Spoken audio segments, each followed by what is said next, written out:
Tervist! Ma loodan, et sellest eelmisest intuitsiooni videost saite te mõned mõtted või mõned terakesed, mida endaga kaasa võtta ja enda sisetunnet paremini kuulata. Aga seekord on teemaks rõõm ja elu nautimine. Et kui paljudel juhtudel võib olla nii, et me ise ei luba endal rõõmu tunda ja elust naudingut kogeda. Et miks mul see mõte tekkis? Kõik algas sellest, et otsisin lastele riideid, tahtsin tütrele osta kampsunit ja nagu endale ka tahtsin mingeid riideid vaadata. Ja siin kohalikus kaupluses, mis meil kodu lähedal on, vaatan, et ma ei tea, kõik on nagu muutunud, vist hooaeg on muutunud ja kõik on nii hall ja mingid sellised nagu musta värvi ja sellised, mulle meeldib pigem nagu värviline riietus või vähemalt siis lapsele ka midagi sellist nagu mõnusamat ei olnud. Ja siis mul tekkis nagu mõte endal, Maris, aga miks sa Milanosse ei lähe vaatama? Et põhimõtteliselt me elame kuskil 30 minutit kiirema rongiga saab isegi 20 minutiga Milanosse. Et kuulge, inimesed sõidavad nagu välismaalt kohale, et Milanosse shoppama minna ja minul on see mingi kiviviske kaugusel, et ei kasuta nagu võimalust ära. Okei, üks asi viib teiseni ja siis mul oli ka homseks koolituseks ühte kristalli vaja, et homme ootab mind ees üks põnev päev. Lähen Akashi kroonikate koolitusele. Sellest ma võin rääkida pärast seda koolitust, sest ma täpselt veel ei teagi, mis see endast kujutab, aga eks siis saab teada. See siis selleks järgmiseks korraks.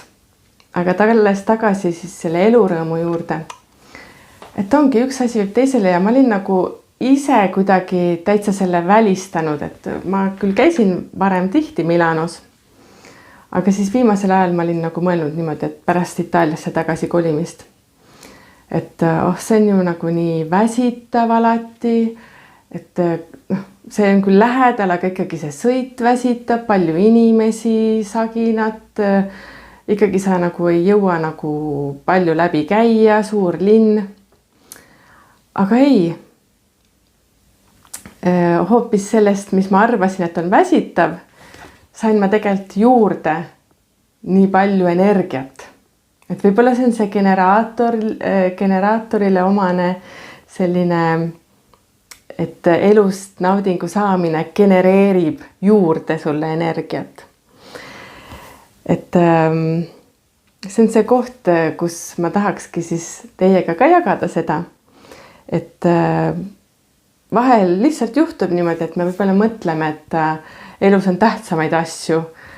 No näiteks, et endale mingite pisikeste asjade lubamine, mis tunduvad sellised tähtsusetud, et käid poes, mööda minnes nusutad mingit lõhnaküünalt, vaatad, et ei, tegelikult seda ju mul ei ole vaja ja otseselt ei ole ju nagu raha küsimus või et ma ei saaks seda endale lubada või keegi keelaks mul seda osta, aga lihtsalt kuidagi nagu ise, et see ei ole nagu oluline või et see ei ole praktiline või. Aga samas, kui sa selle lõhnaküünla endale ostad, siis see pakub sulle nii palju naudingut nagu juurde, võib-olla kodus nagu väikese hetkena, et need väikesed asjad, mis teevad rõõmsaks igapäevaelu. Ja sealt sa saad juurde ju endale energiat. Ja teine asi, mida ma panin tähele seoses selle Milanos käigu päevaga, et kuna see tekitas mulle nii palju rõõmu, siis ma panin tähele, et mõnikord ma võib-olla nagu ei luba endal seda rõõmu välja näidata. Et kas teil on ka kunagi niimoodi juhtunud, et tahaks nagu jagada kõigiga ja siis kuidagi üks hetk tõmbad tagasi, et aga äkki ei ole ikka sobilik näidata, et mul nii hea tuju on või umbes, et mingi, et ei saa ju nii rõõmus olla. Et aga tegelikult see ütlus ikkagi peab paika ju, et jagatud mure on pool muret ja jagatud rõõm on topelt rõõm. Et see on selline koht, kus tegelikult peale selle, et me nagu ei lase endal elu nautida ja seda rõõmust saadud energiat genereerida, et muid asju kergemalt teha.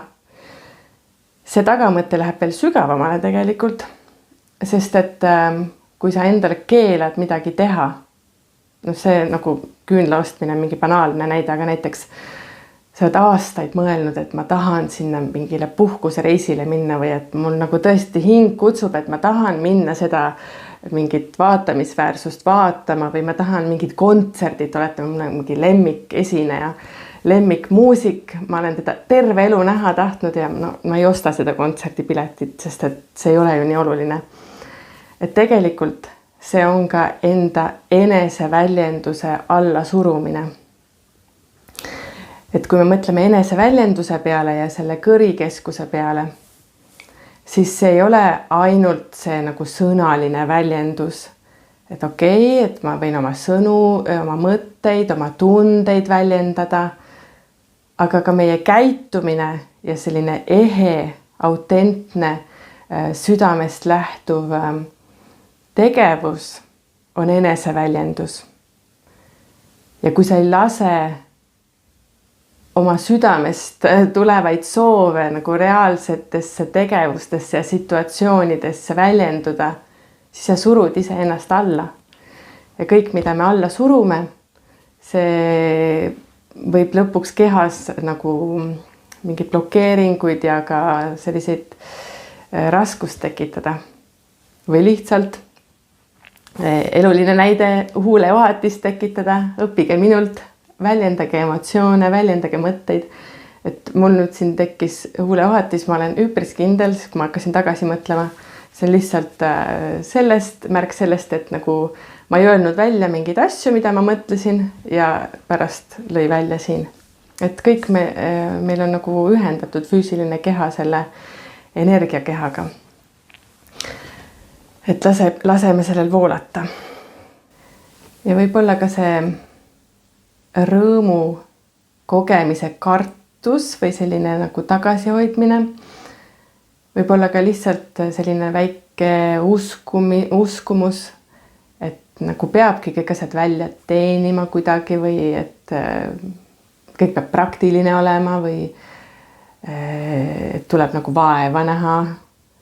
Aga kui me sellest nagu välja astume, siis võib olla just see otsus, et sa tood oma ellu mingit, see võib olla ka samm-haaval, ma ütlen nüüd kõik, palun hakake ümber maailma reisi broneerima, et see ei pruugi ollagi nagu täna veel käeulatuses, aga kui hakata tegema selliseid pisikesi valikuid, mis sul on tegelikult täna käeulatuses, siis see võib viia nagu hoopis rohkem suuremate asjadeni, et võib-olla selle arvelt, kui sa oletame täna mingi pisikese asja peale kulutad raha, käid massaažis, sa saad sellest nagu hea tunde, sul on pärast seda hea olla, sul töö lendleb kergemalt, võib-olla see kindlasti ka avardab seda sinu energia välja, sinu aurat, sa muutud ligitõmbavamaks ja võib-olla tulebki sinu juurde mingi täiesti ootamatu pakkumine või võimalus, millele sa varem lihtsalt polnud avatud. Ja see omakorda genereerib rohkem võimalusi. Võib-olla hakkad rohkem teenima selle arvelt, et sa nagu rohkem seda elurõõmu ja energiat välja annad.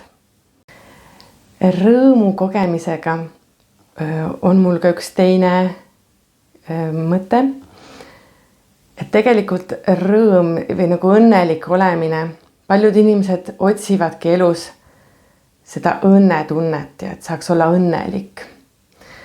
Aga reaalsus on see, et me keegi ei saa olla terve elu õnnelikud, sest õnnetunne on emotsioon nagu kõik teisedki emotsioonid.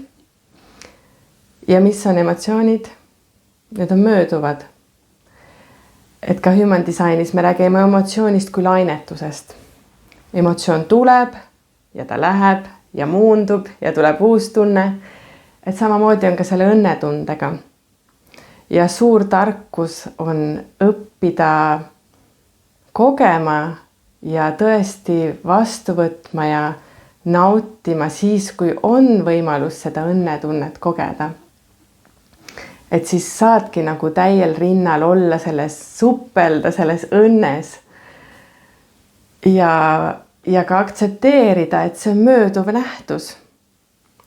Et kui sa lased sellel nagu sujuvalt voolata, miski pakub sulle rõõmu ja siis see läheb ära ja siis on jälle rahulik või siis vastupidi, tuleb mingi vastupidine tunne, tuleb mingi melanhoolsem periood. Et kõik see on lihtsalt elu kulg. Ja kui me laseme sellel õnnetundel vaikselt vaibuda ja me ta ära saadame, siis ei juhtu niimoodi, kui võib-olla näiteks sellest nagu nii kramplikult kinni hoida, et see on nüüd nii hea tunne, ma tahan eluaeg õnnelik olla nüüd ja ma tahakski ainult selles õnnes ja rõõmutundes olla. Aga siis see kukkumine, see allakukkumine on väga valus. Et siis lihtsalt üks hetk ei jõua sellest enam kinni hoida, sest seal ei ole seda loomulikku energiat taga. Emotsioonikeskus human designis on ka mootorikeskus, see on selline käimapanev jõud.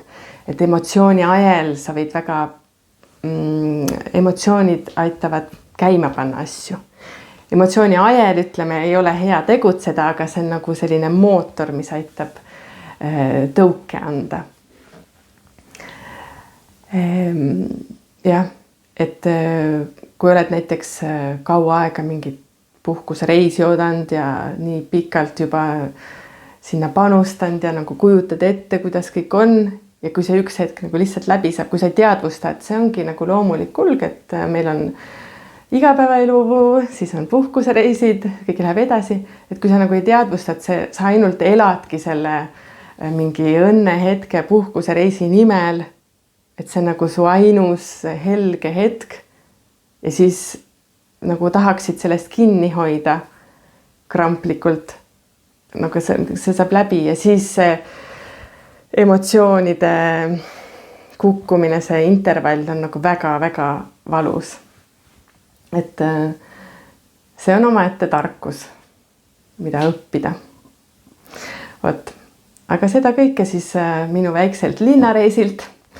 Et miks mitte, ma arvan, et ma hakkan nüüd tihemini käima Milanos, sest et ma leidsin sealt ka väga põnevaid kohti, et kes käib moeshoppingul, aga mina leidsin sealt ühe sellise esoteerika raamatupoe, mis siis väidetavalt juba aastast 68 tegutseb.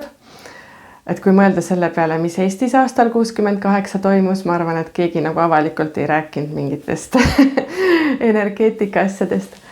Et hästi lahe kauplus oli, sain sealt omale igasugust nänni ja uued oraaklikardid ostsin ja kindlasti ma lähen sinna tagasi. Et see on super, kuidas sa saad nagu sellist vaimselt toetavat energiat tasakaalustada ka maise iluga, et kindlasti sain ka niisama muudes poodides käia ja lihtsalt tunda rõõmu sellest, mis annab pärast sulle rohkem energiat muid asju teha.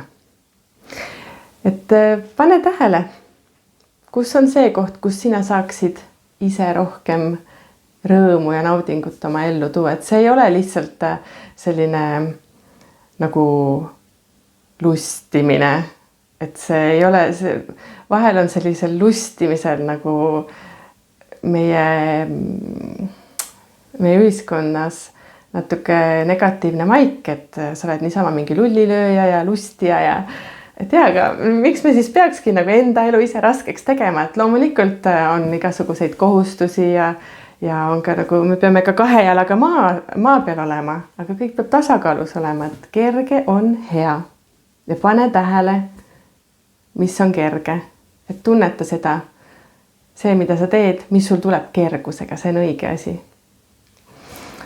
Aitäh, et kuulasid lõpuni ja jääme järgmiste kohtumisteni.